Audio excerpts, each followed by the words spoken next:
It is Tuesday, January 16th, 2024. Welcome back.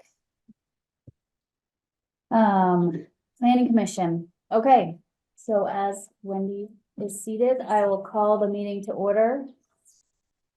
And is it 7:02? No, still 7:01. And then we can review the agenda. So our agenda today starts as usual with public comment and then flows to approving the meeting minutes from the last meeting, discussing our town plan progress report, then discussing bylaw modernization, for which we had some homework. I'm excited to say I did the homework this time. Not always true, but true today. And then a report on different events and liaison updates, other business, wrap up executive session if needed, and then adjourn. Are there any changes that anyone feels are necessary to today's agenda? No. Okay. Well then, let us close out our agenda review and move on to public comment. Do we have any public? We have SJ. That might be it.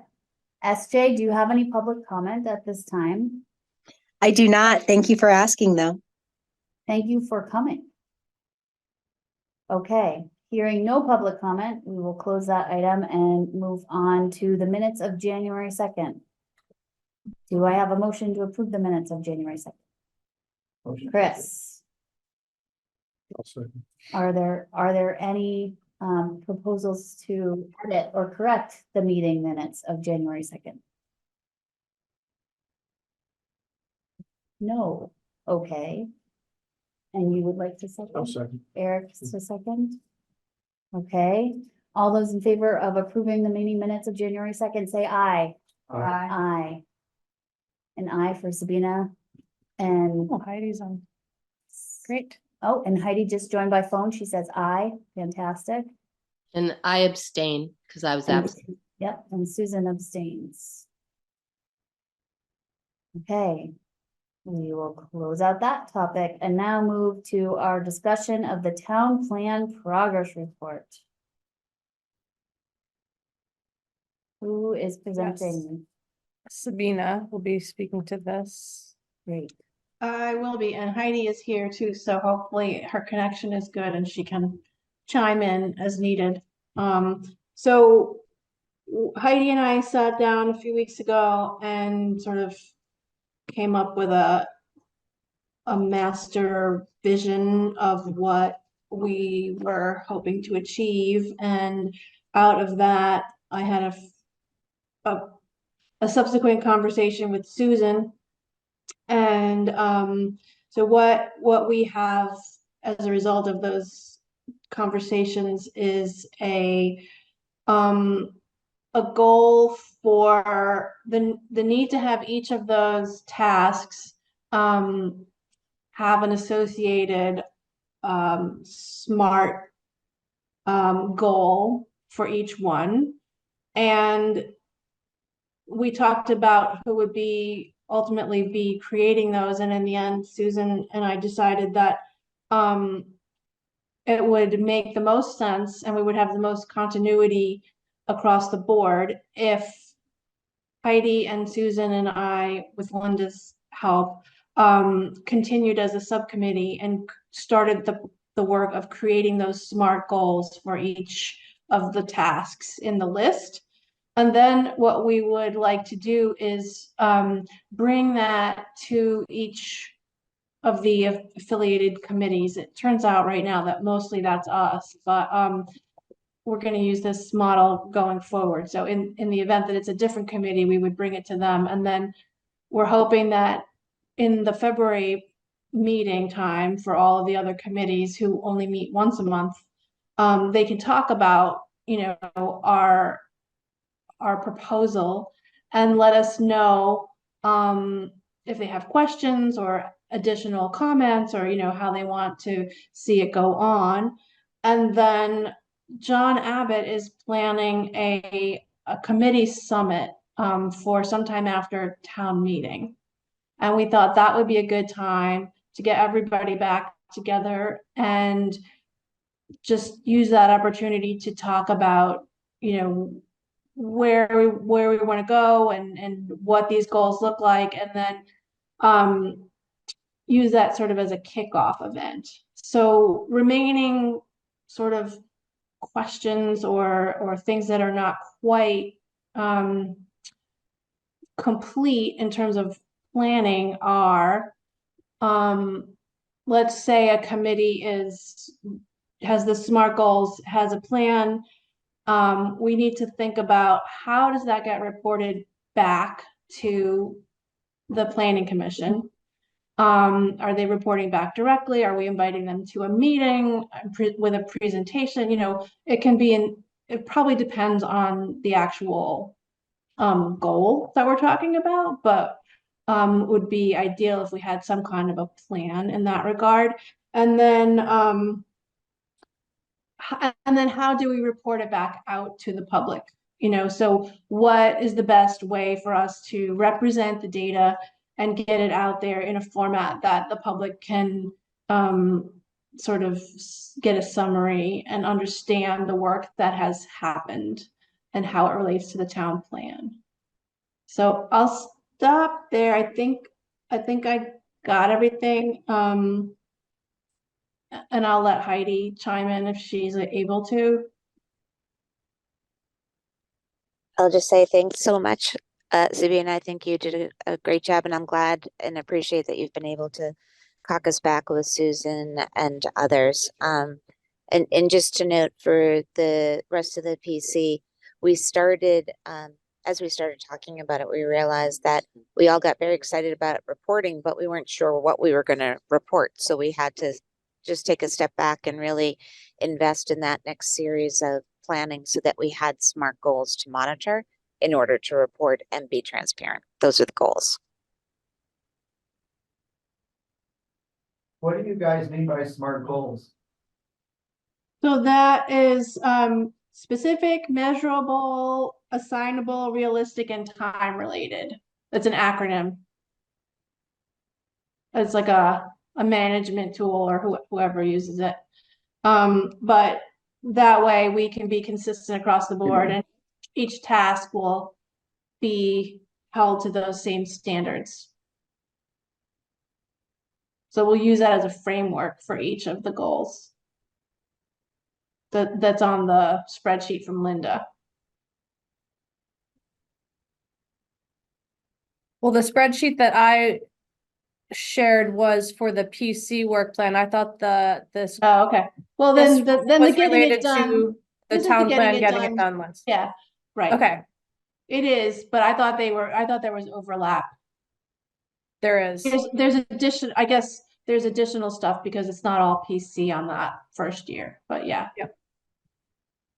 So is there an opportunity for committees then to give feedback on the SMART goal to modify it if they feel like they need to, or? Yeah, I think after they're given it, whenever that is, then yes, I think we would ask for feedback and ask for give them an opportunity to talk about it. I don't. Maybe it makes sense for the committees to set their own SMART goals based upon what they think they can do. That way they have ownership of the goals. Well, I think it's in an ideal world, yes, but I think that I think there's a possibility that we're going to bump up against a shortage of manpower to achieve some of these goals. And I think that it would be smart for the community as a whole to realize that if that in fact happens. So I think we should try to the town plan for the goals that we've set up for this year. But these were in the spreadsheet we worked on the last meeting. Right. So most of the committee members Yes. are in these rooms and around us. If I could jump in, this is Heidi. So it's taking the goals of the town plan and breaking it into smaller, measurable objectives to get us from where we are today to achieving the goals that we've already outlined for ourselves.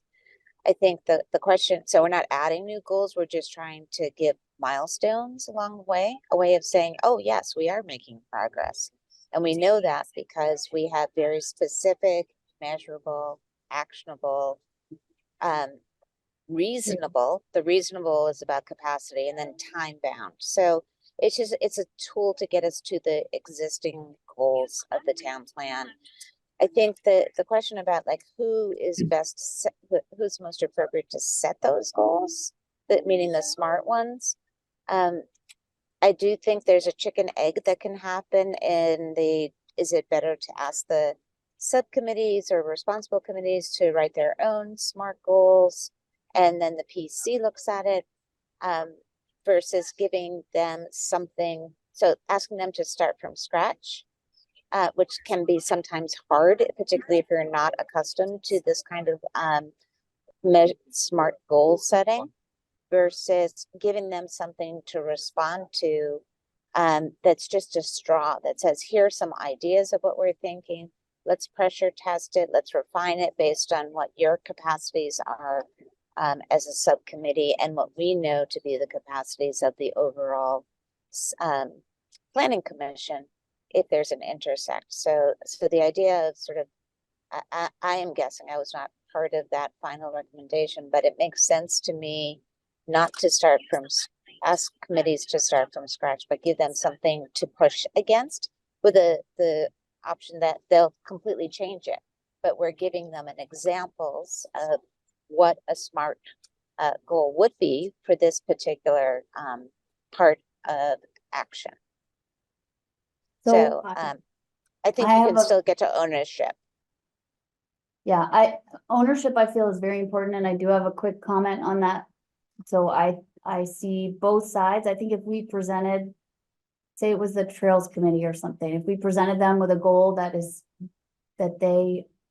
for which they are responsible, I'm not sure presenting a finished SMART goal is going to bring ownership. I think if you presented them with SMART goals and took one or two people from the Trails Committee aside and said, I will write your SMART goal, this overall larger goal with you, and here are 3 examples of existing ones for other goals that the town has, that might be better because it matters who says it.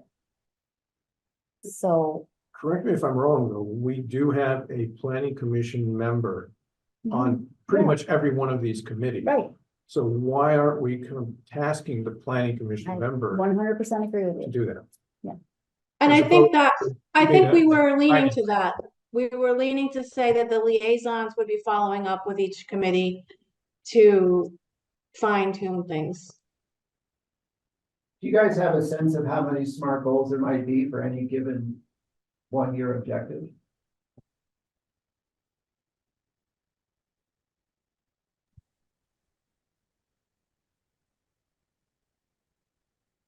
Sorry, Chris, I think that we'll know better when we try it out. My experience in other planning pieces is that it's usually, it's by objective as opposed to time frame. And given the kinds of goals that we have, that probably 3 to 5 are reasonable. Yeah, Again, the idea is just to chunk out the work so that it's not all or nothing, but you have some way of measuring progress as you move forward. And something we discussed, Heidi and I discussed, and also Susan as well, is just making sure that we convey the message to the different committees that we're providing them with a safety net and support, and that it's not supposed to be punitive or we're not looking to we want them to succeed, right? So we want to support them in that, and we're going to do what we can to make it work, and we want that to be the message, that we're all working towards the same ultimate goal. And so we're all on the same team and that we will support them in whatever way necessary. Understanding that the bandwidth of a lot of these committees is not as robust as others. I love it. When I managed big groups of people, we use SMART goals every year. So I think it helps flesh out how to get from here to there. I think it's great. So with all that discussion, what else do you need us to do that would make you feel better about this and feel like we're heading in an appropriate direction that meets everyone's needs? Well, we're trying to get the SMART goals to each commission, task force, committee for their February meeting. Is that, Mhm. is that right? And some of I know the DEI committee meets the first week in February, like that, the first Monday in February, so that's. If there's maybe prioritizing what you work on based on when the committee meets, if you could tackle those committees that meet earlier most of them probably meet first or third or second or fourth, right? Oh, no, wait, they only meet once a month. Right. Yeah, so Yeah, but I hear you. We'll put them in chronological order so that the Yeah. earlier meetings get there. But not all are I don't know if does the DEI have any? I mean, I feel like the DEI kind of permeates all goals and should be, viewed as the all-encompassing, monitor as it were of all of these things, even if there isn't a specific task that's assigned to the committee. there was a couple of ones that were assigned that were written up as strategies, but I don't think they floated to year one.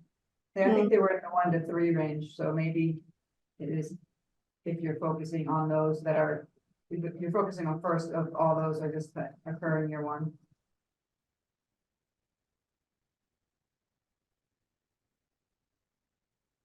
I guess we just need time, whoever the liaison, I would think would need a little bit of time to make sure that they understand what's being asked in that SMART goal so that they can communicate it to the committee. Okay, fair enough.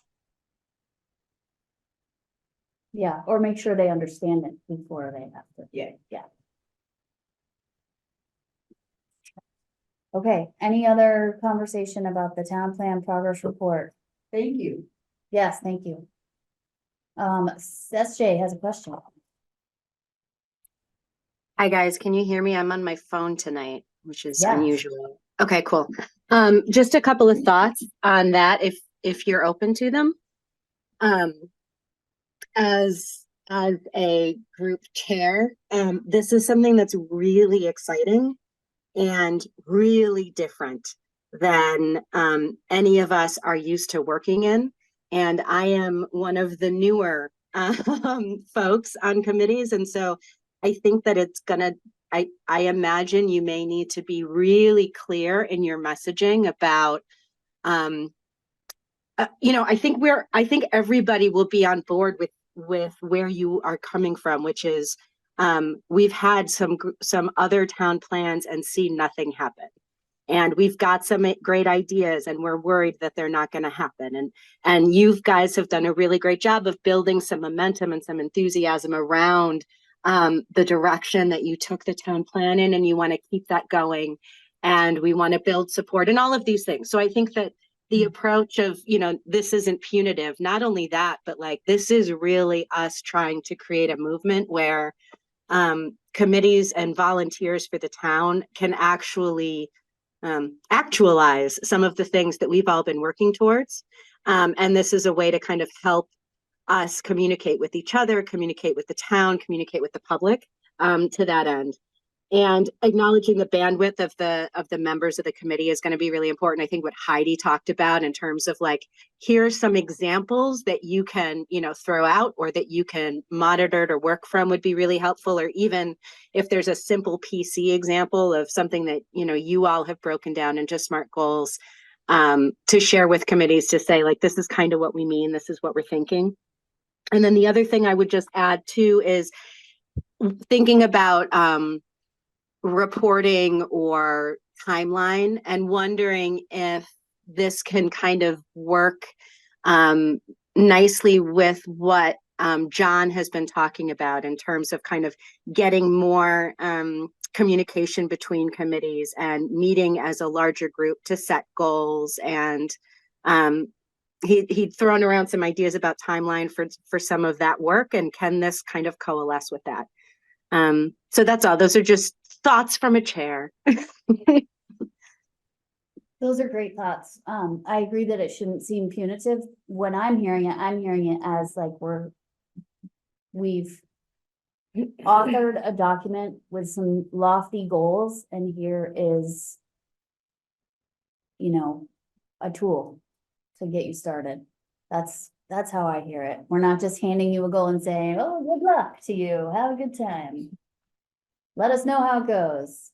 We're Yeah, hoping- exactly. And I think that's what Sabina was saying. Like, this isn't punitive. This isn't us like writing a report card for you that we're going to score you against. Right. This is like, Right. let's help make these things actionable.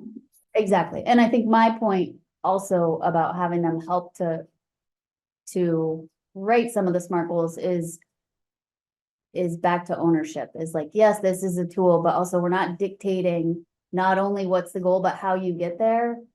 You know, I don't want to turn people off in that way either. So it's definitely a fine line between the two. Okay. Definitely. Thank you for your comments, Esther. All right. Seeing no other interested parties, we will close the topic of the town plan progress report and open up the new topic, bylaw modernization. All right.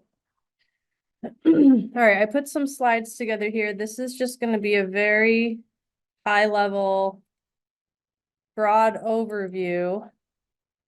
Where do you have? Of the bylaw modernization grant that we were awarded. And the way I'm envisioning us proceeding with doing the work and giving an overview of the document that I sent you all for homework, the Enabling Better Places Guide.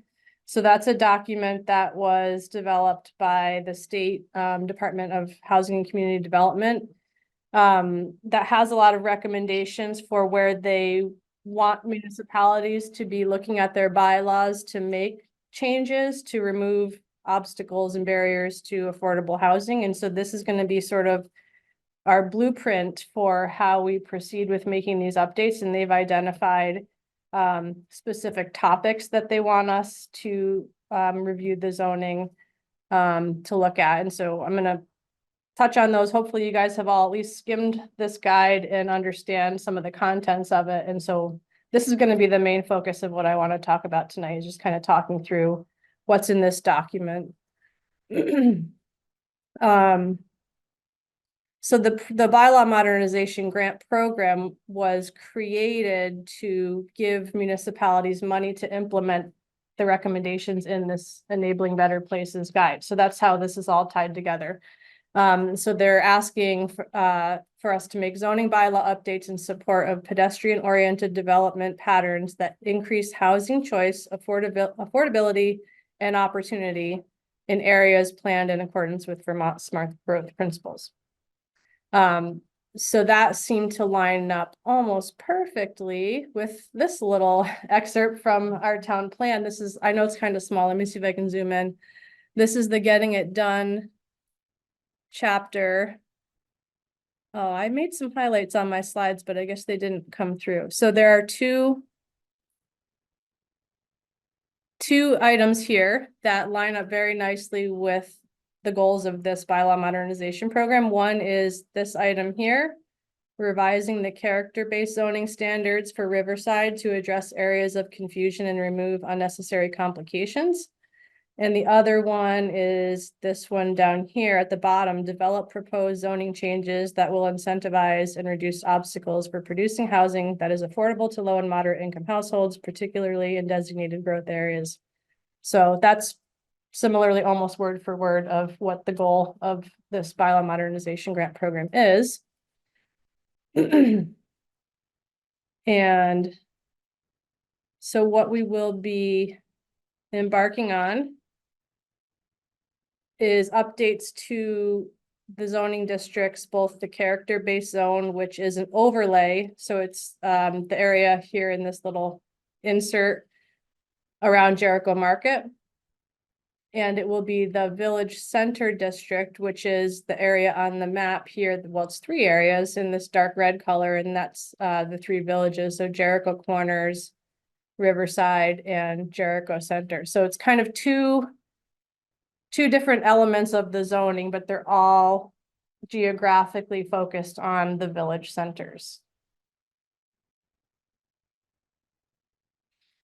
I'm not going to get too into the weeds with the character-based zoning updates that we're going to be talking about today, but I just wanted to provide this graphic to kind of help you wrap your heads around like the process that I'm thinking about that we'll be going through. So to do the updates, we'll have input from the consultant, which I'm assuming will be David. He has experience working with the firm that developed the character-based zoning. I think they also did a form-based code in Burlington that had a lot of similar elements. So he'll be able to give us some insight on, you know, things that came up there.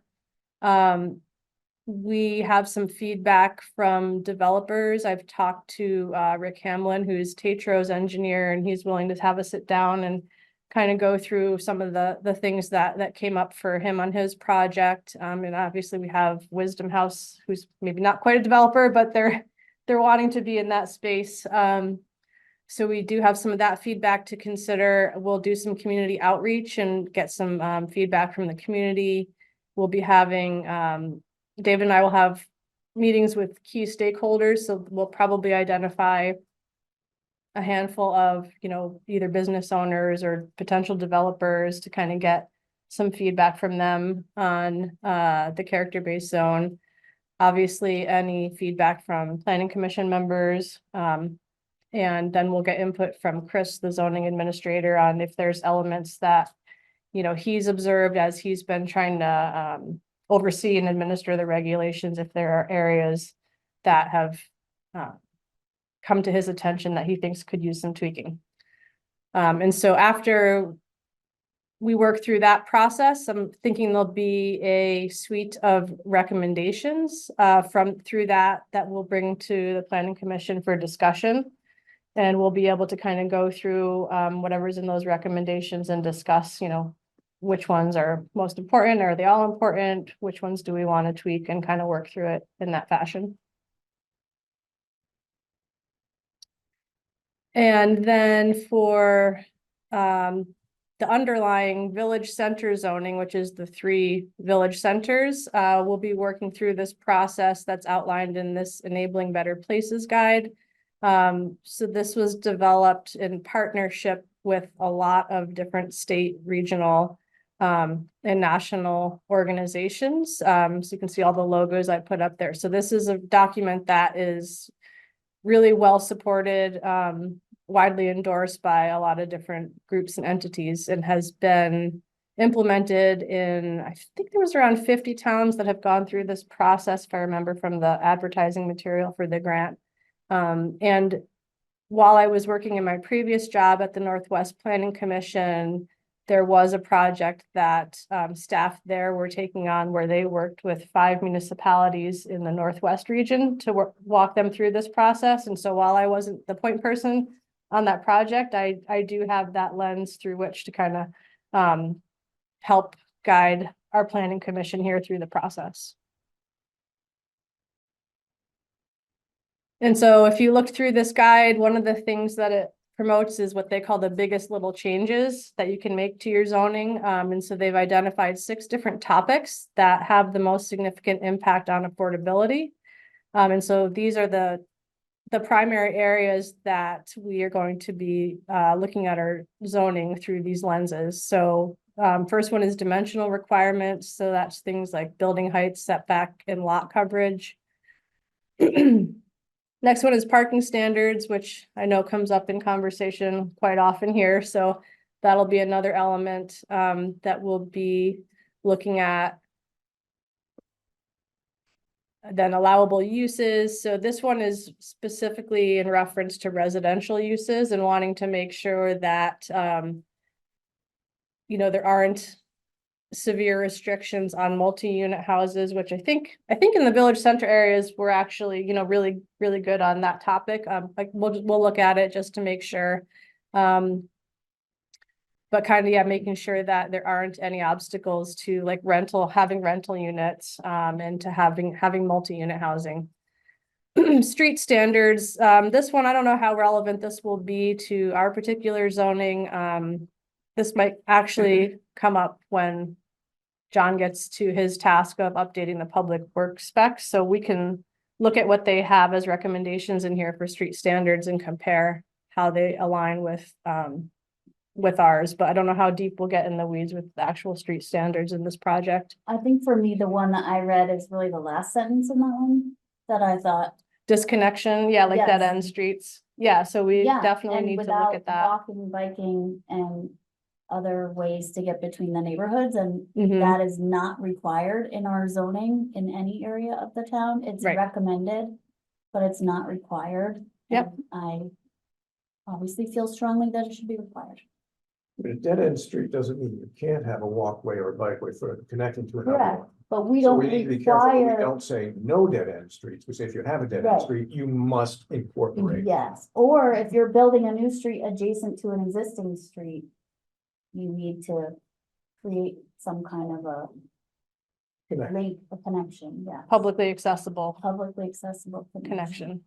Again, it doesn't have to be for motor vehicles. No, it maybe shouldn't be, but that's where we got into the deep conversation Mhm. with Twin Meadows and that HOA, Mhm. that there is a designated pathway. It is part of their common acreage. It is not part of anyone's lot.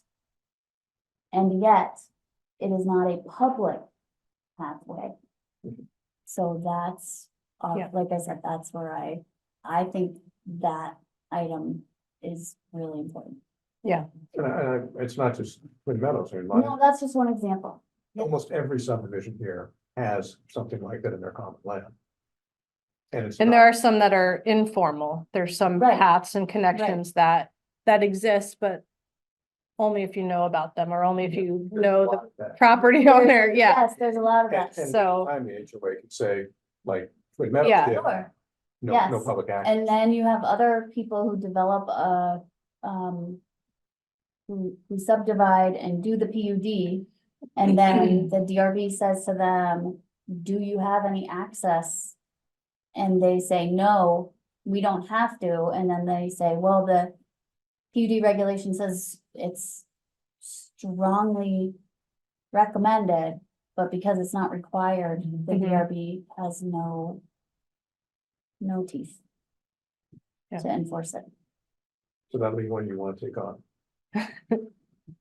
We're not gonna get in the weeds Yeah. tonight, but yeah, this is a good At least in conversation. these areas of town, I would think so.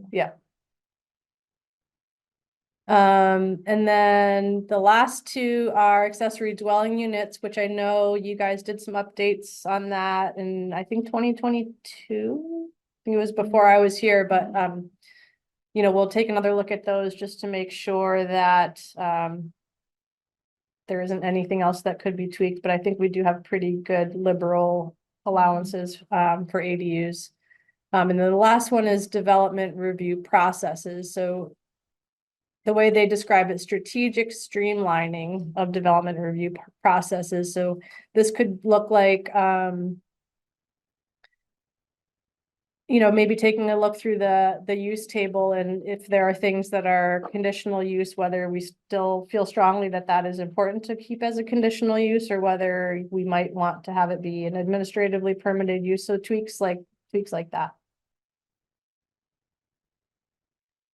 Does that category involve conversations with the DRB?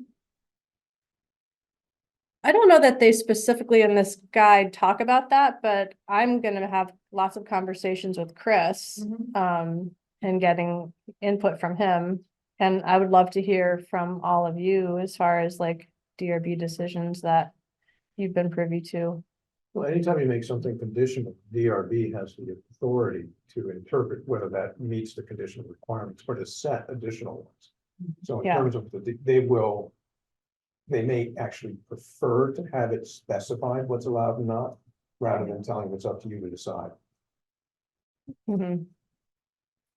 I certainly remember hearing in other conversations where the DRB said specifically, make your regulations as precise as possible. Well, because Yeah. then also there's the legal backing and Right. they can't sue or take any other legal action saying, well, this is subjective and if they didn't have to do it, why should I have to do it? I'm not doing it. And then everybody gets tied up and it's a lot of money. Right. So yes, they would like it to be more black and white is the feedback that I've always heard from them over the years. Great. Black and white is good. So part of the process of going through these 6 different topic areas, we'll be doing what they call an audit of the zoning district. So in this guide, they have what they call model districts. So they have a model village center, they have a model downtown district, and I think a model town center district. And so we'll be looking at the village center model and comparing the recommendations and standards that they're making as far as what they would like municipalities to have adopted. It's for things like the dimensional standards and minimum lot size and things like that. And so David and I will probably go through this together and create a chart where we compare the model village center district in this guide and how our existing village center zoning aligns with that. And if there are areas that they're mismatched, looking at those areas for considering to make changes to the zoning. Does that make sense? Okay. So then once we have those areas identified, then it will be up to the planning commission to do what they call calibration and considering changes. So calibration could mean adjusting something to our very local area. So if their model village center zoning district said something like, we don't think there should be a minimum lot size, that could be a conversation that the planning commission has with themselves, like, oh, do we want to go there? Or do we still think that it is important to have a minimum lot size? So examples like that, where like, even some of the recommendations that they make may or may not be appropriate for Jericho, depending on, what our goals are. So having those kinds of conversations. And that's the type of thing that we'll be working through over the course of this grant. And so this little screenshot, I know it's very wordy and probably hard to read, but I thought there were just some really good reminders on here. So one being know who you are. And so this is about, your capacity to make changes and your capacity to be able to administer some of the changes, what kind of support there is for making these type of tweaks. Next one is know where you are. And so this is kind of going to that calibration thing I was talking about, is customizing everything, even though they give us a model that they would like us to follow the standards for, just, making sure that everything that they are recommending is appropriate to Jericho. And if it isn't, either tweaking it or deciding like, we're going to cast that one aside because it really isn't a good fit for us. Keeping it simple. So this one is really important. Like, we don't need to overcomplicate it. One of their recommendations is, make sure that you're not trying to regulate things that are regulated by the state or somewhere else, because that creates duplicative processes and it could create conflicts if they don't all align. So just kind of really honing in on the simple tweaks, the low hanging fruit, and not trying to like regulate every little thing, not trying to anticipate every potential scenario that might come up during the process. Focusing on the basics. And again, they say like a little change can go a long way. And that's one of the take homes in this guide, is like the biggest little changes you can make. So not feeling like, oh, we need to change all these things, but really understanding that there are probably some pretty minor adjustments that we can make in the zoning bylaws that would make a big difference. This is another good one. Change can be difficult. So acknowledging that and understanding that, I do think we have a really good understanding of the sentiment of the community from having just gone through the town plan update, but there, you know, are likely going to be folks that might not want some of the changes that will be considering. And so, you know, just kind of keeping that in mind and making sure that we're not holding on to regulations that are antiquated or irrelevant, because a lot of times, you know, as times in towns change, like there are legacy regulations that get held over and just you know, no one really remembers why they were put in place to begin with. So kind of, you know, understanding, you know, there may be some things that are legacy that we'll need to consider letting go of. And then finally, the last one, don't bite off more than you can chew. And so they really advocate for taking an incremental approach where you again, don't try to do everything all at once, being really focused on these 6 areas of reform where we can identify small changes that have the potential to create a big impact. So that's kind of the overview that I wanted to talk about here. I have a question about processes. Is it an okay time to ask? Yeah. So the character-based zoning, do we kind of take that from start to finish, like, or and get those changes, you know, do public hearings on those changes, you know, warn for that, Mhm. and then move on to the village center?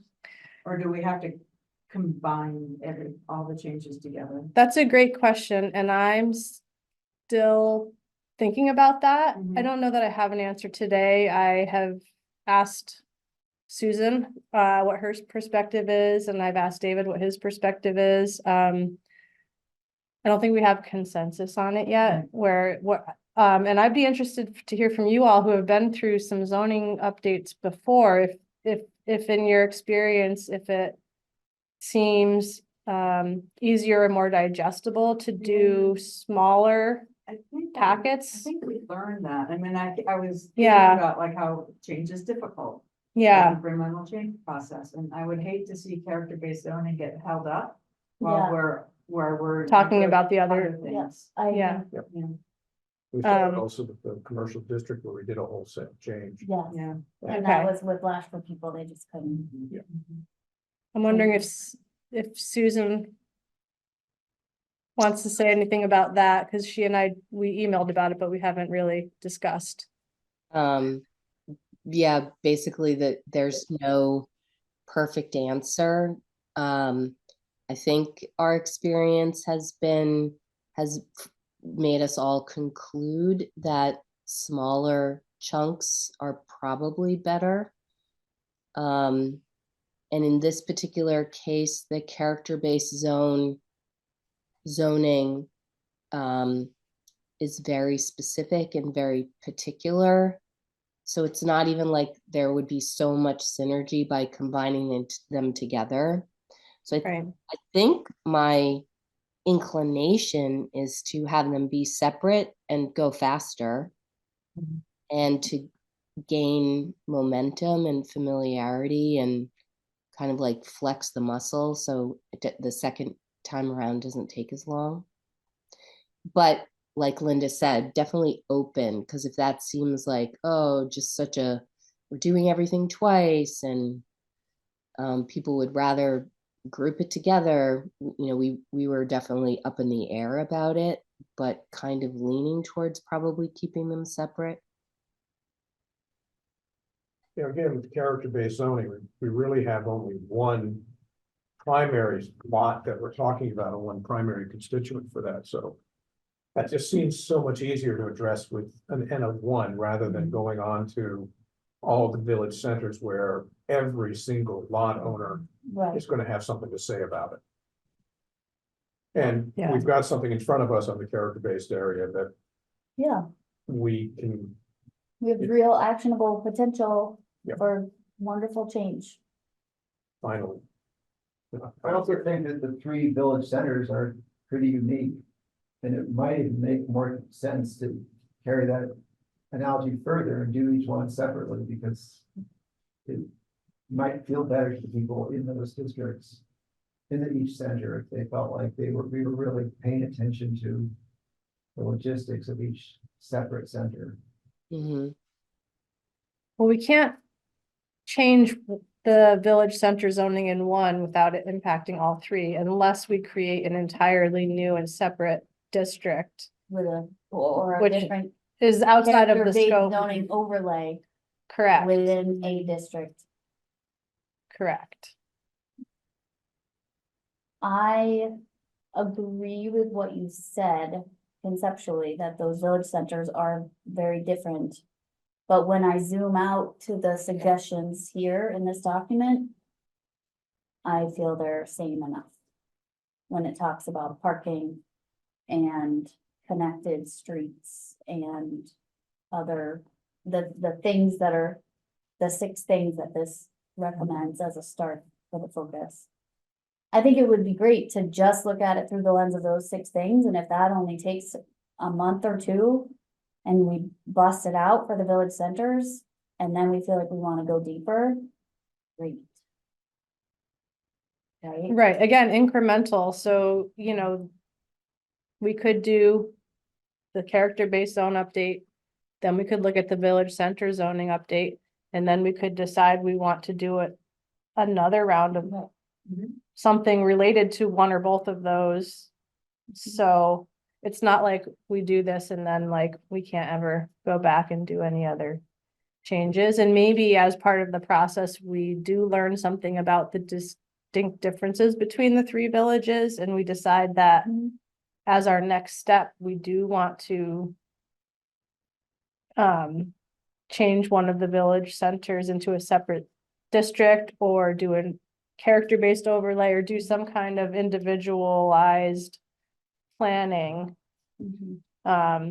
And that could be, you know, a subsequent step, but not necessarily something that we're gonna address right now.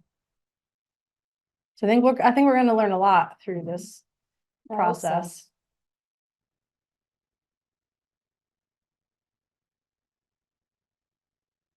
All right, well, I only had one other slide, and it was going to ask for your thoughts on outreach ideas around this zoning update. This will be my first time going through a zoning update, so I'd like to learn from you, you know, what has worked, or if there are things that in your experience going through this before that seemed like they engaged people, or do we want to do similar outreach to what we did with the town plan? Maybe not quite as robust as that, but a scaled back version. So I'd like to hear from all of you on your thoughts regarding outreach. One thing that's maybe implied on here, but with a community event, I think it would be important to go to the specific neighborhoods that are going to be impacted Yeah, and have more opportunities for those folks to be part of the conversation, Mhm. really specific. Yeah, the first thing I thought was when we did the walkabouts in each center, that was something really meaningful and useful and impactful. You know, depends on what time of year it is, of course. How fun that is, but that was, I think, really useful. okay, And I think the people in those particular areas felt heard. Yeah, I agree. I think on the day it Okay. was really good. And I think afterwards, though, they were frustrated. They were like, we told you a bunch of stuff and nothing has changed. Hmm. So I True, but- agree that an in-person on-site type of outreach would be much more powerful and relevant, but I almost feel like we should come with the proposed changes and workshop those Well, changes this would Gotcha. be a- instead of rather Instead than of, like, saying, give tell us- us what you want tell us us what to you do. want. It's a blank Mhm. paper. Like, that is we not could say, helpful. we heard you, we met with you before, we Mhm. heard you, and now we're taking action. Right, but And- zoning, most people don't even actually understand what zoning is or that it's a book. Yeah. So conceptually, I think Mhm. if we bring them the changes, here's what the current zoning says, here's what we're gonna change it to. Here's a real life example of how it might affect your village. Can you think of any other examples? Yeah. Can you think of anything we didn't think of that might be an adverse effect of this change? Mhm. Why or why not? Well, then one, people have something to speak to. I really worry about giving them, again, an open mic. Right, And then they have a totally different expectation of what's gonna happen. And then nothing happens and they're very disappointed and frustrated. And they're like, well, why did I bother to show up? Yeah, no, I meant more just to include them Oh, yeah. in the process. one thing that would actually be helpful on the ground with people is, since a big category is dimensional standards. And I know, somebody's like, oh, it's 100 yards over there. It's like, I have no idea how much 100 yards is. And so if we're looking at things like lot sizes or setbacks or lot coverage, it would be cool to be able to walk around and say, like, see this property, this is 70% lot coverage, and this property, this is 25 feet back, because my understanding from reading that guide is that what we'll likely find is that the old buildings are mostly built to old standards, and whoever changed the zoning along the way, not us, of course, made new standards that these old buildings couldn't even be built to. And one of our goals is to kind of swing the pendulum back the other way and say, no, we love all these old buildings and we'd like more of them just like this, but having those tangible examples to be able to show, here's why we want to change the zoning from a 25-foot setback to a 10-foot setback, because our 3 favorite buildings on this street are at a 10-foot setback. So things where maybe there's like stakes in the ground and flags or photo, instead of just looking at photographs. I would think that would be a good way of using it. And also some of the like traffic calming pop-ups that you can do would be maybe an interesting way to use an on the ground, like, well, if these sidewalks were if new sidewalks were required to be 1 foot larger, this is what this would feel like along Route 15 or something to that effect. So I agree with Sarah that it's not, especially because we don't really want to spin our wheels. We want to just, make changes and move on to the next thing.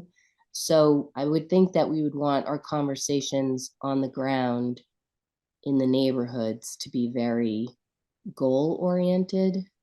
Yeah. And then in answer to your question, Linda, in the past, when we've done zoning updates, mostly the outreach has been basically nothing special. Like, and I'm not saying we should do this again, but publishing our agendas, explaining to people that we're updating the zoning, having people come to meetings, which hardly anybody ever comes.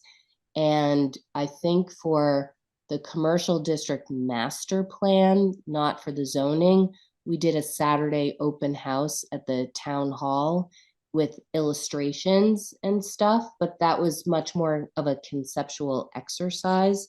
For zoning, we really have done, we haven't done outreach nearly to the same extent as what we did with the town plan. And that in some ways is kind of appropriate. Yeah. Okay. And again, if we're starting with the character-based zoning, and if there's a relatively small universe that we need to convince that what we're doing in the changes are worthwhile.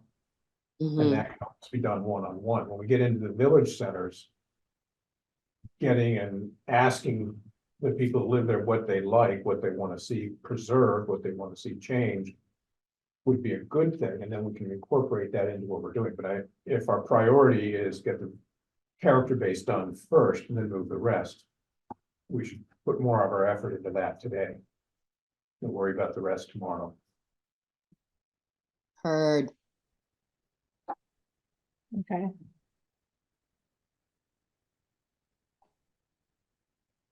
So I did have, going back to the slide of the character-based zone, having some key stakeholder meetings. I just had this one blob for community feedback, but maybe this could be a community event, or do you think this feedback could be more easily solicited with outreach to the specific developer and people with the larger parcels that are developable. What are your thoughts on? Certainly get the On that. adjacent property owners in on it. For me, it's about managing expectations, like the wider net we put out for feedback, like, or what's your vision? The more you have the expectation that, okay, I gave you my feedback, but what are you gonna do with it? When I'm really more concerned with the developer's feedback. Right. What Right. they need So, to right. develop the parcel. Right, so maybe creating some sort of, waiting till we have the recommendations that I talked Yeah. about, and Yeah. then vetting those as the outreach. Yeah, so my Yeah. understanding, please correct me if this is not accurate. My understanding is that there are flaws in the character-based zoning which were put in there as an interpretation of some of the feedback, like, we don't want flat top buildings like Essex Way, Right, but there's a lot of things that can be flat top buildings. right, That like would green be a- roofs, that need a would- flat. Or like the pictures that, Downtown Richmond. yeah. of Right, other there's a lot of downtowns downtowns that have- been shown yes. to us that in fact do have flat roofs, and that's really That okay. everyone loves. That everyone Yeah, loves but it and wasn't considers just- quintessential Vermont. Yeah. So there are some roadblocks. And that we as shepherds of the larger vision of maintaining the historic character Mhm. of Jericho are not going to bulldoze. But we're gonna tweak Right, the character-based zoning so that it actually can work and a developer can build into that space in a more reasonable, logical, profitable way. Yep. Than they can with the current way that it's written. I don't think that, I have never heard anyone propose a wholesale change that just says tear it down, let them build whatever they want as a revision to the character-based zoning. Mhm. So again, I think going out and asking the general public, what would you like to see be different in the character-based zoning? First of all, they're not well versed in the existing zoning because nothing's built there except for the bank and the grocery store. right, And then second, that would take a layperson many, many hours. And Correct, the yeah. people who are really Yeah. interested, like us, architects, Wisdom House, the developer, Mhm. have been giving that feedback now for over a Right, we year. already have We that, a already lot of that have all that. information. I think there's So- a fundamental challenge with the Riverside area, which is that it's not built right now. Like Mhm. there isn't like Jericho Center, like it's there, you can see it, you can touch it, it's there. Riverside is mostly a blank slate. And I think it makes, I think I really envision a density that would be sort of like Richmond. Yeah, And I think that would be really appropriate. Yep. Really great, but it's 3-story buildings, right. and I'm sure people's heads would explode if you said Or they, 3-story buildings. again, they but- think they would explode. So I think there's just a hard, it's a hard to get people to visualize that. It's Right. going to be a challenge. Mhm. It's not a challenge for the developer. Right. That challenge is separate. It's more about the way that character-based zoning is written right now. And maybe Yeah. that's, we focus on that and don't worry as much about the public outreach for this because people won't understand it and haven't paid a lot of attention to it, I think. I did get some feedback from Chris that there was a resident who is in the character-based zone, but not in the undeveloped portion, that there was something in the regulations where it was unclear whether if they're building an addition to their home or changing some element of the facade, that it would need to become compatible with the character-based zone, or could it match the existing?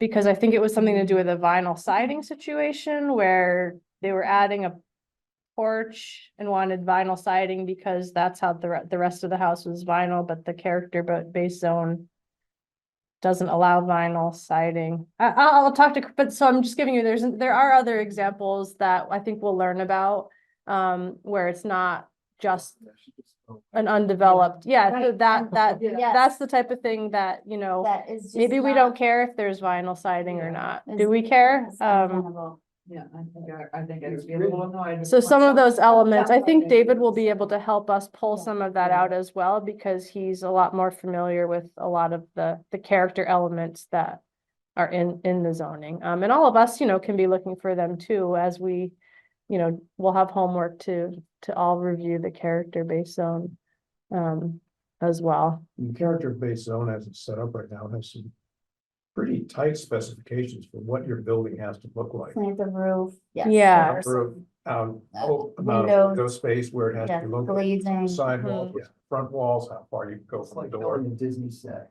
Yeah, and this guide does, And touch that's on- something most of the town wants. yeah, this guy does touch on a little bit character form-based code elements, and their strong recommendation is eliminating or minimizing the architectural standards to the extent that you can. If there are certain architectural elements that are important to the community, retain them, but really considering whether or how important those architectural elements are, and things like requiring a certain type of siding or a certain slant of a roof, like those types of things, like we should be really considering how important those are to both the character of the neighborhood and affordability for somebody to be able to, you know, build something and do it at a reasonable Yeah, cost. and we've, multiple people in this group have brought up the parking. Yes. the So way taking it's another look at, written, you know, with the way and- the parking and what is has been required. presented, and it's boggles the mind. Yeah. It's not walkable. It doesn't feel like smart streets. It doesn't feel No, like, just because you have a sidewalk doesn't mean it's walkable or right, pedestrian friendly. right, We should take that, it doesn't mean it's pedestrian. Right. friendly. You know, just because there's a street doesn't mean everybody's gonna be racing down. It could be. The street But- in that area will look fairly calm. You're not gonna have somebody doing 50 miles an hour. But down there's the not street. a single part of that lot that is not accessible by a car in the current right. proposal. And what we don't really want, And how many people are gonna live there that don't have a car? In. in this- Wisdom in- House, hopefully quite a few. So If there's Wisdom two House is how hundred many people units in or Wisdom House? whatever, however many, I don't know how many units are proposed. For the old sawmill building? No, their whole Yeah. big multi-building, That's not Wisdom House, though. That's the area itself. I mean, I know they have a concept. I don't know that They they have have- an they actual have a concept that's like, plan. It's like 200 and 250, I think 300. they wanted parking on. they wanted underground parking, but I mean, if they have 60 units or whatever. That is focused on senior housing, it could be, yeah, a third of the residents that don't have cars. But that's not the commercial, that's not the I'm, Riverside is not a senior housing designation. no, And Wisdom House, I think when they last came here, they were talking about Yep, maybe they were talking 20 about- units. yeah. Yeah, I don't Not remember hearing designated 200. units. No, I meant the whole, Oh, gotcha, the whole development. But the whole development's gonna be ideally. The people who live there will be people of all different ages and all different I don't incomes, know, I mean, I guess we could go to Finney Crossing and see how many of those people have cars, quite a lot. yeah, but not everyone. And Finney Crossing in the center of all their developments, there is a parking center between all the houses. So I have a question for the group about the application and the email that circled around about parking. But Linda, I was thinking I would bring that up during other business, or do you think that we should talk about it here? Or I guess. Well, I think I don't think we should talk about it at a planning commission meeting, because there was a question of whether it's appropriate in state statute for the planning commission to comment on an active application. On what basis? There's a separate body that is the DRB that gets to decide. But About does that those. mean we can't discuss it in terms of learning from it and? I would say we can discuss it and learn from it, but I wouldn't want to do it as other business at a meeting that's not, hasn't had that as a warrant item. And I would also want to clarify with our town attorney that to confirm that it is appropriate for the planning commission to discuss before we discuss it. But we could say discuss parking at Finney Crossing, to use Sarah's example. And say Yeah. that that's something we'd like to have in Jericho. Yeah. So we should probably know what parking is like at Finney Crossing before we go too far down that And we road. should probably Yeah. do that as other business. And it should probably be noted maybe at some point, but yeah. Yeah.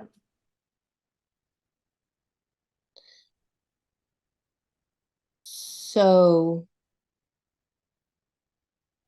what about though, as an example of something in the regulations that we might be interested to change? Yeah, that could be discussed when we have it on the agenda at a future meeting. Okay. Interesting. Okay. Well, it's an interesting topic because we're reviewing the form-based code, character-based zoning. Yeah. and That's where it is. We Right, can't unsee what we've seen. right. We cannot. So the mention- app, I think it's, Chris clarified this, it's important for us to realize this is correct, that the application is submitted under the existing regulation. Right. So anything in the future, any changes that we would make in the future would apply to future applications, not, It could also be amended. right. Yeah. Right, But that would still only apply to the next application, not the current application, correct? right. Correct. Yes, So the horse is out of the barn. yes. Yep. Okay, so anything else about the bylaw modernization grant topic? Yes. Yes, I do want to say one more thing about it. So I want to thank Linda for getting us the grant. She must have written a really good application because if I remember right, I think Jericho's applied for this grant twice before and we haven't received it. So I'm really happy that we got it. Congratulations, Linda, to you. And also, Linda, based on the preparation that you've started to do with David, I feel like we're in really good hands and I'm really excited to work on it. And I feel like we've got our marching orders from the town plan. And I think I feel like this is the strongest position we've ever been in to undertake a zoning update. And I think we're really gonna fly through it. So thank you very much. Great. You're welcome. I second that. Awesome. Okay, so we will close Did out. Jess take out her hand up? Yes, we won't close out. SJ, thank you for checking the hands. I'd love if you added the affordable house or consider adding the affordable housing committee to the group of folks that you do some consulting with, or think of a way that we can help support you in these updates. They're a big part of the conversations we've all been having. Absolutely. Yeah. That would be appropriate. Okay, now I'm going to close the topic and move to topic 7. Reporting out on events, liaison updates, takeaways from recent events or seminars or upcoming events. Who has updates? I've got an update that's could be related to our conversation about zoning revision. So I went to the Energy Task Force meeting yesterday. And they were talking about their ongoing conversation about proposing that Jericho has a requirement for all new constructions to have and they're using the South Burlington model, so it's 85% of heating, air and water by renewable energy as a requirement for all new build constructions. They hosted an event this past weekend where they had the South Burlington. I guess he's on the planning commission, he might be city council, but the person that kind of shepherded that process through. I know they've also talked to the Affordable Housing Committee about this idea. And it feels like a lot of, like, there's more questions than we have answers to. Because there seems to be a desire for really specific use cases. There's general research being cited, but not specific research being cited. And recognizing that, you know, that the folks, particularly Peter, who's like putting in a lot of his own time researching this, you know, his capacity to research very specific questions is limited. So we were thinking that maybe we could have a joint meeting of Energy Task Force, Planning Commission, Affordable Housing, get all our kind of the sticking points about this idea out on one table. So, you know, everyone knows everyone else's kind of concerns and questions, and then figure out who might be responsible for researching it. Because having housing that uses renewable energy or promoting renewable energy in Jericho is also in the town plan. So we need to acknowledge that that is also our goal, and yet we don't, I can just speak for myself, but I don't want to see affordable housing be jeopardized in any way. So I definitely feel attention with this idea. I think it makes a lot of sense, you know, on so many levels. Like you're building a house now, it's going to be around for 30, 40 years. It's cheaper to have a house built with renewable technologies than to retrofit it later. Yet you're also building a house now that probably needs two types of systems, because you're going to need that backup right now. So I just have more questions than I have answers to, and I think it would. I'm interested in having a conversation with among committees to dig into it more. We looked into that, we had a guest on the Affordable Housing Committee as well, Peter as well, and with a intention of making the construction cost of a house such that it's affordable to a wider range of incomes, the added cost of going with zero emissions is not insignificant. And it puts up a huge barrier for who can afford to buy that house when you do it. So I am very concerned that it defeats one of our more important goals, housing people, in favor of another goal, which is using less fossil fuels. And I don't have an answer to it, other than, you know, you all probably saw the letter in Vermont Digger this morning from the fellow talking about the cost of affordable housing in Morrisville and St. Johnsbury, and the relative cost of purchasing a house with the same square footage. Where take a look in the Vermont Digger. No.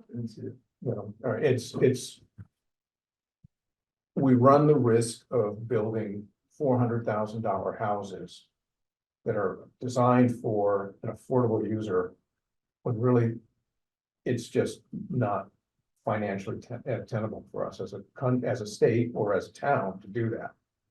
So how we balance the energy needs with the desire to get housing prices lower is something that we have to address. And if it means we say, you know, you're below a certain income level, we don't want you spending more than X on your heating and electricity, we'll subsidize that, because that's less money than telling you you got to buy a cold weather heat pump and a hybrid hot water heater and have a wood stove as a backup. We also had on that conversation, one of the members on the Affordable Housing Committee was pointing out that, you know, maybe it's really not our job to tell people how they should heat their house. Right. Some people prefer to heat with wood, some people don't. But I worry when we get into that road too deep. I hear you. I have the same reservations.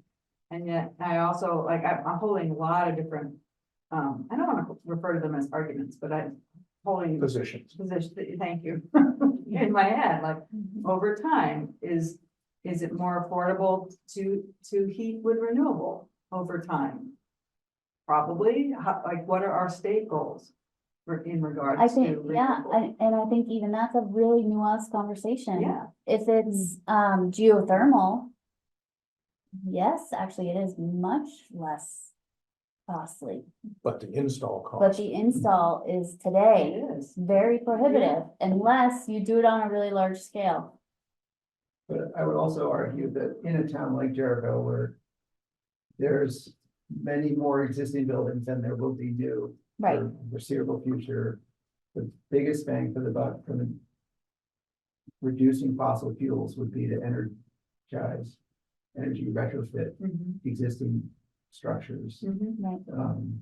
that's true throughout the state. Yeah, Sure. and I'm not here, I didn't present this as for me to post a position that I felt strongly about. My point was, I thought it would be an interesting Mhm. conversation to have among the different Mhm. commissions. But we do have in the town plan energy goals, We do, Mhm. and and one of them, I think, is, specifically encouraging that doesn't say new builds, it's a broader than that, but it is encouraging housing that uses renewable. so again, is that in conflict with the goal of having more wide-ranging cost housing? Right, that upfront versus overtime. Yeah. Mhm. And I totally get that. I feel a lot of angst about, like, I want to support renewable energy, but I don't know if this is the best way to do it. Yeah. I see Sabina has a hand up. Sabina, If she ever unmutes. there she is. Patience is a virtue. I just wanted to point out to the group that there is a webinar tomorrow, through VCAN, which is the Vermont Energy and Climate Action Network, called Environmental Justice and Equitable Approach to the Energy Transition. It's from noon to 1, and they usually record them, so I would be happy to pass on the recording once it's made available, but if you're available at lunchtime tomorrow and you want to check it out firsthand, it's possible that a lot of this will come up in the conversation.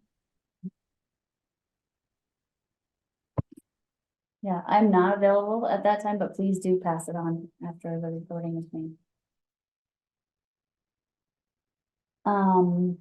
Any other liaison updates? Well, I just want to get a go. Is there an interest of having this conversation among groups? Task force?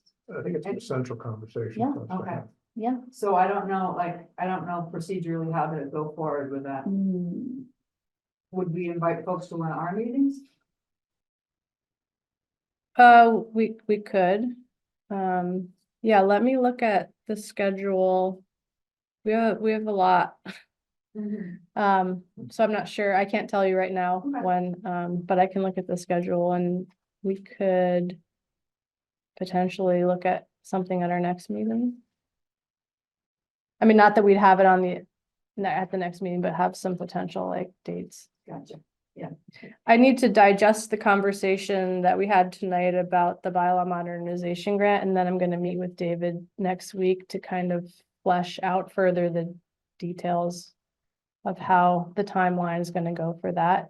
It was really helpful tonight to hear the perspective that you guys are feeling more like we should separate the character-based zone updates from the village center zoning updates. So I think just even knowing that will help me map out like the schedule of meetings. So let me think a little more on that.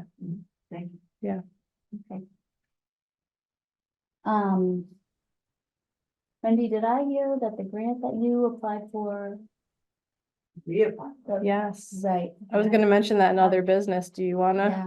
No, go ahead. Okay, so the UVM Leahy Institute grant, that we submitted to request assistance in developing an outreach strategy around the wastewater, project was invited to,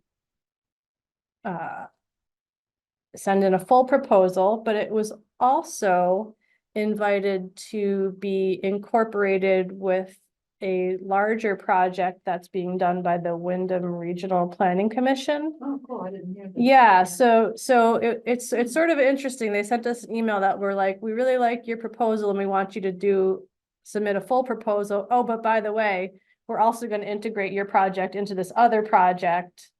Because the Wyndham Regional Planning Commission is doing a wastewater based project where my understanding is that they are wanting to do some GIS mapping of like all the areas throughout the state that have wastewater systems so that there can be a lot more information available, you know, to everyone about where those systems exist and what their capacities are. And so all of those things.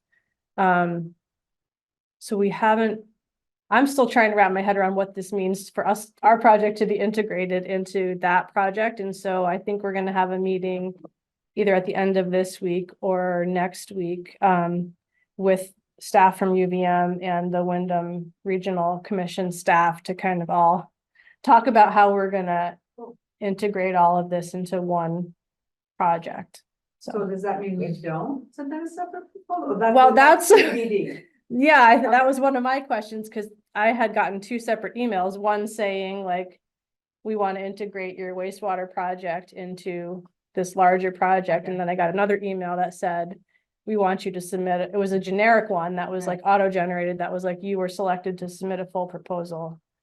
But the one about integrating the project was a personal email from like an actual human versus the other one that was like an auto-generated. So I was like, we should talk a little more about this because I'm not really understanding. And I don't have my head wrapped around the scope of what the Wyndham Regional Planning Commission is doing fully yet either. So I think us having a conversation to understand like how these projects are going to be compatible with one another would be really helpful. But the positive news is that we're invited to develop a full proposal either on our own or in conjunction with this larger project. So that was exciting.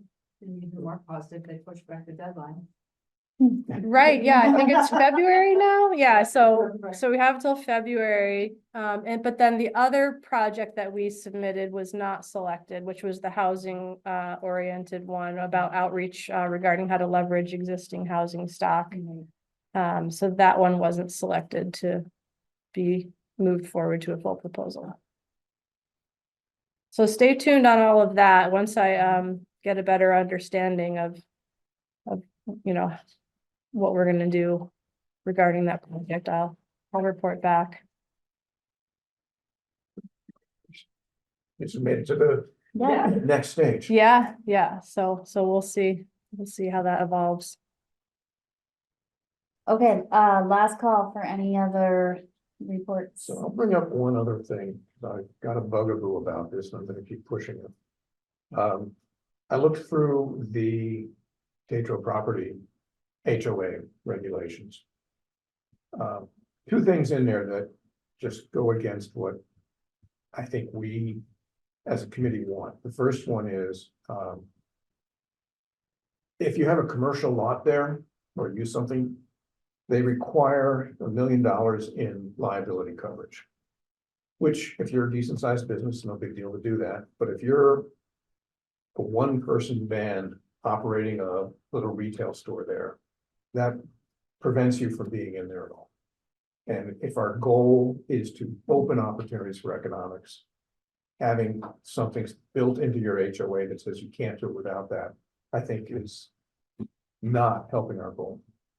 The other piece that kind of bothers me, it's section 14.50 in their bylaws, is that you are prohibited from converting a garage into a living space under any circumstances. So again, if we're talking about ADUs and making it possible to have more housing, and we've made that a big point, that is, I won't say it's a slap in the face, but it's a roadblock. And therefore, I feel that we, as a town, should be working more with developers to make sure they don't have those kind of restrictions in their HOAs. But we're not really supposed to be talking about this. I would not recommend that we talk about this. Yeah. I am Specific not going project. to Well, this is the comment on HOA, that. that's not their permit to build. This is the It's an regulation. active application. Yes, an active I would recommend application. that we not talk Yeah, about this we topic. should not be discussing. There's an HOA that's out there. Here's what I will say though, is like you can, as a private citizen, make your comments to the DRB. I'll go back to what I believe that's been fine, but I really do believe that as a planning commission, it is in our purview and in our best, and it supports our goal towards maximizing housing options to encourage the town to tell developers you may not restrict ADUs in a development. So I think when we're working on the CBZ zoning update, we can delve into that in more detail with the attorney.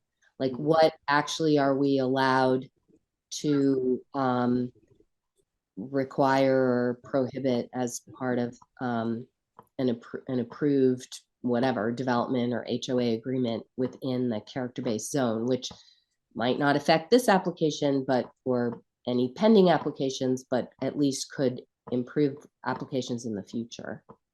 I would not restrict it to the CBD. I'd restrict it to, I say, any HOA anywhere in the town. True, but our current work is that we Yeah. are going to be doing an update on the CBZ. So that'll be a good test case. And if we come up with the perfect language, then it'll be easier to carry forward into other zoning districts. Yes. But thank you for reading that and pointing that out. I didn't see that. I did see that, fortunately, though, in a good way, they did defer to the town's like use table or something. They said like, you know, you can do anything that the town allows you to do, basically, and you can't do anything that the town doesn't allow you to do. So at least that was better than other HOAs we've seen in the past. Bit by bit, we'll get there. Yep. I think it might be, this is a little off topic, but you know, to go to, some of the meetings where, our rep will be holding at the library. Yep. And I feel like it needs to be elevated to a state level. I don't disagree. Mhm. I'll call it. I have a quick liaison update, which is really Sabina's update, which is that she has successfully lobbied the Trails Committee to rename themselves and to expand their charter. So the new official name is the Jericho Bicycle and Pedestrian Connectivity Committee. Wow. Wow. So Nice Yeah. work. yes. So Yeah. Sabina did a really good job with that, and she also drafted for them a new charter, which I think they're pretty much settled with. They accepted basically the majority of what she had drafted. So that was at their last meeting. They officially adopted their new name. So good job, Sabina. Yay. Thank you, Nice work. Sabina. Yeah, and they seem pretty game to not just think about trails in the woods. They seemed pretty game to think about connectivity, pedestrian, sidewalks, like the whole ball of wax. So I think that will be really helpful for us too. That was one of the items on the getting it done list, to recharter the Trails Committee. So check. Yeah, yeah, gold star. First Yeah, one on. first one done. That's great. Nice. Okay, I am gonna close out topic 7 and move to topic 8, other business. Is there any other business? We just discussed it. Yeah, I think we we did. did, and I'm hearing none, we will move to topic 9, wrap up and planning for the next meetings, which are February 6th and 20th. Yes. But just a question. Are you the new chair? No, she has COVID. Come on, man. Give her a break. She's working remote. She didn't want to come and breathe on everyone Well, I and cough on us. Hold up, Chris. Yeah. No, I'm temporary. Just filling in. I'm the clerk. I will remain available as needed. Although I there is have a date in April, I'm not available. Okay, good to know. April school vacation, not available. Oh, yeah, no, well, no, I won't be here in the February one. April 23rd. Count me out. Or Um, no, that's not, oh, no, I will be here in April because they're on the 1st and 3rd, so it'll be fine. Never mind, I'll be here. have an update on the next planning commission meeting, February 6th. For the first hour of that meeting, Susan has generously offered to let us use it to hold a public information meeting about the Riverside Sidewalk project. And that's the sidewalk going from the Jericho Market entrance up to the Park Street intersection, and the town has a grant to engineer and build that sidewalk. So the public information meeting is where the consultant will be presenting the plans, and there'll be an opportunity for the public to provide any input on the plans, but not derail the project, like it's happening, like. Because it's having, Yeah, plans are drawn. yes, yes. So it's different than the scoping study, which is where we're just kind of, trying to figure out what option is most feasible. This is a grant that we have to actually build that sidewalk. Where are we with the village here up to the school? Up to, I got a draft report, from the, consultant, Stantec. And John's working to schedule another, alternatives presentation at a select board meeting where they would hopefully decide on an alternative as the preferred, yeah. and where are we with the wastewater study? The wastewater study, I have a draft report on that, and John and I are working to schedule dates for village meetings where that consultant, which is Du Bois and King, would be presenting the different alternatives for each village center. So they're both progressing. Maybe Is not. Is the wastewater study report available to us or to the public to read? Not yet. It's still being refined, but it will be soon. Will it be before the village meetings or not? Yes, Okay. yes. Okay, great. And the Affordable Housing Committee, we did have a discussion about wastewater, and it was raised by one of the members who should remain nameless because it wasn't me, that we've had 4 wastewater studies done since, I think, the 1980s, including one that had everything laid out and was never even voted on. So we, as a planning commission, I know it's going to be expensive, and Sarah, you probably know plenty of people up and down the areas who've already put in a new septic or are going to be not receptive to having to sign up on it, but we have to get it in place. So I think we as a planning commission should be doing everything we can to convince people that, yes, it's going to cost money, but if you don't do it, your property values aren't going to go up. Well, that could be part of the outreach project that the UVM grant will be. But I have a procedural Working on. question. So, the town has commissioned this study, a townwide study, Just village centers. broken down into village centers. Mhm. But, when you say that the consultant is going to speak to each village separately, when does it happen that the town says, this is the study, what the study shows for all 3 centers, but this is priority 1, this is priority 2, and this is priority 3. So in other words, I guess, I'm just trying to understand how you, because when I would think maybe that when the consultant is speaking to someone in Jericho Center, they might be explaining what the study shows. That doesn't necessarily mean that work is going to be done Right. anytime soon.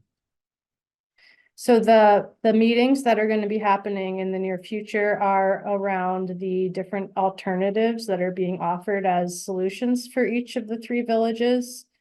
So they're different depending on the village. Sort of at a conceptual level. Right, at a conceptual level. Yeah, and so that's where we're at right now, is where there's basically just alternatives that the consultant has been conceptualizing for each village. And then after the community meetings and the consultant takes the feedback, the next step, I think, for what they call the 90% report is where they will be making recommendations, either a recommendation or recommendations of looking at like, okay, well, these were all the alternatives that we considered. Of those, like this one or this two, or I don't know how many there will be, would be what they would recommend the town consider moving forward to do engineering and construction on. So that's sort of like the next step. Right now, it's just like, these are the potential solutions. What do you think? Are they gonna provide cost estimates when they do that? Yes, there are some costs associated with each one. I mean, I don't know how much accuracy I would give them, they're ballpark.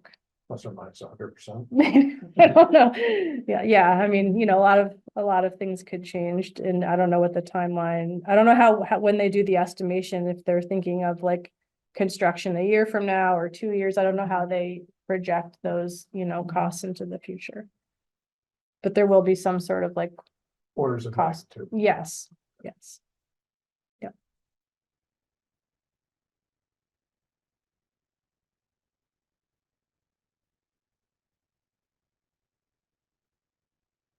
I have a lot of thoughts on that. I'm gonna wait till I have more information. So Okay. many thoughts. Okay, anything else on planning for next meetings? No, So did we hear, Linda, what you think our agenda for the next meeting or two is gonna be, other than that 1 hour? Riverside sidewalk, on the 20th, I have David penciled in to do form-based code presentation, education session right now. So I guess for the next meeting on the 6th, I don't remember, I unfortunately didn't print my thing I usually have here, that has our grid. I can't remember if we had anything else penciled in for February 6th. Well, I think based on tonight's meeting, what we'll have is maybe potentially coming back to the planning commission, the SMART goals kind of drafted. Oh, and right. Ideas and suggestions for at least the first few committees. Okay. And it is true that out of the 10 things, 9 of them are the planning commission. So we're really talking about managing ourselves. But like Heidi said, I do think it's good exercise, and that's making me think maybe it would be good to look at the next set of goals also, because one of the reasons those goals are put out there, partially it was prioritization, but partially it was because they're going to take longer, but we don't want to wait to start them for a long time. So it's like starting to think about what could people be doing now or soon or later this year to start gaining momentum. So I think that would be a good item for the 6th.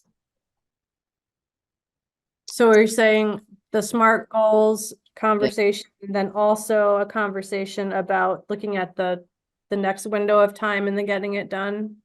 Yeah. Okay.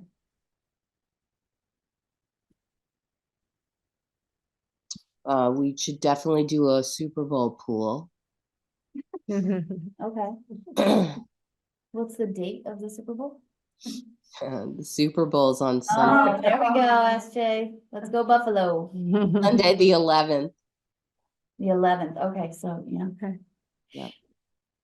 Awesome. I, just so you know, I cannot participate in any sports betting. My husband's an NCAA coach. Oh. He and his family cannot participate in any In sports any. betting of any. Oh, It'd be like insider trading. If you were like a director on a public company. Yeah, technically, he could give me some advice that I would. Yep, have okay. an unfair advantage. It's a conflict. That's a good idea not to bet anyway. I love betting. Mhm. Never bet more than you can lose. Yep. Okay, so I think that's it for that one. Do we need an executive session? No, okay. Can I have a motion to adjourn? Motion to adjourn. Wendy, I'll second, second. Eric will second, fantastic.